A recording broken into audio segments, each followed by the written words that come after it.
Title: The Curse of Crux, a Forgotten Horror from May 1815. In the dim recesses of history, some events are lost, buried beneath the weight of time and secrecy.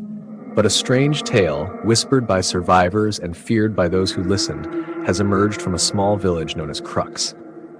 In May of 1815, something so malevolent overtook the village that its name was nearly erased from maps. The few scraps of record that survive tell a tale as dark and twisted as the ancient woods that surrounded the town. This is the story of the Curse of Crux. In the spring of 1815, strange phenomena began to haunt Crux, a remote village deep in the English countryside. It began innocently enough, whispers in the night, strange symbols appearing in the dirt roads, and animals behaving oddly. The villagers dismissed these as quirks of nature, but as May dawned, something far more sinister began to creep over Crux. It was a darkness that defied explanation, like a black mist seeping into every corner of the village. By the end of that month, nearly the entire population had vanished without a trace. The first indication that something was wrong came when the birds fell silent. For weeks, no birds sang, no rustling was heard in the underbrush, and the familiar buzz of insects disappeared. Then came the whispers, hushed voices that seemed to drift from the depths of the surrounding forest. Villagers reported hearing their names called softly at night, spoken in voices that sounded both familiar and entirely alien. Those brave enough to respond would venture out to investigate, only to find empty shadows.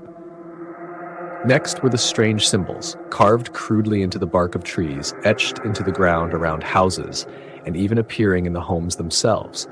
Twisted symbols and spirals, forming patterns that no one could understand. The markings seemed to pulse, shifting and squirming under the gaze, as if they were alive.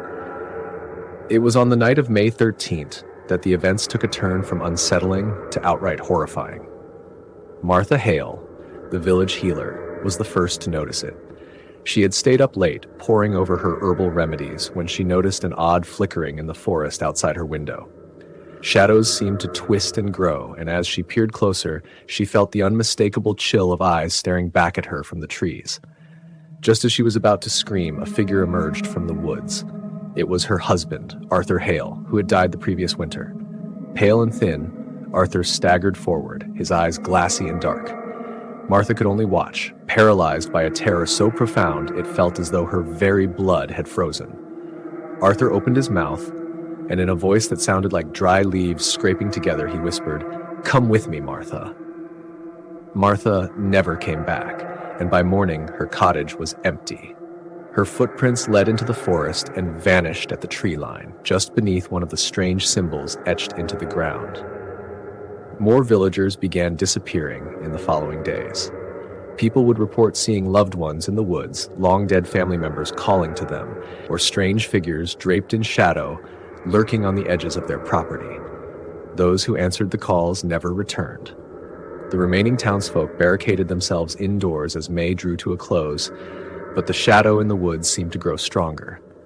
Children reported hearing lullabies whispered from beneath their beds, and livestock died mysteriously overnight, their bodies twisted in unnatural ways. The final days of May brought a violent storm that swept over the village, bringing with it a relentless, frigid wind.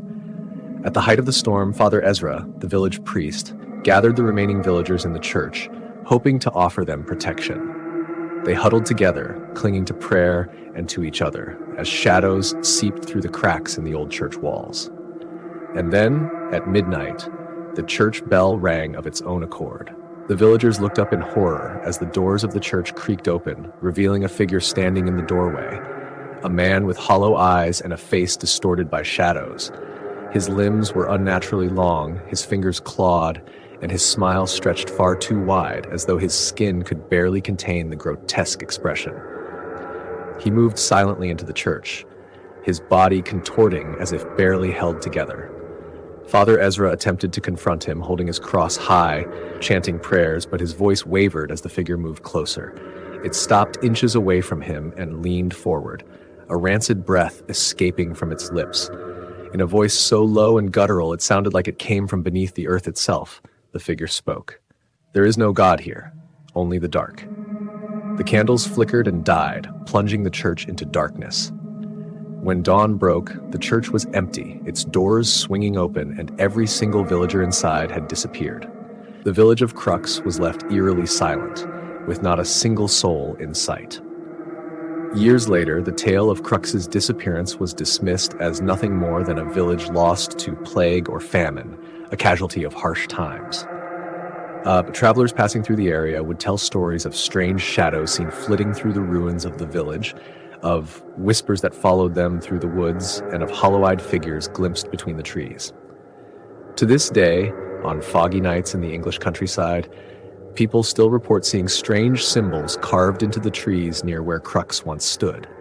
They hear the faint sound of whispers drifting through the air, calling their names, inviting them into the darkness.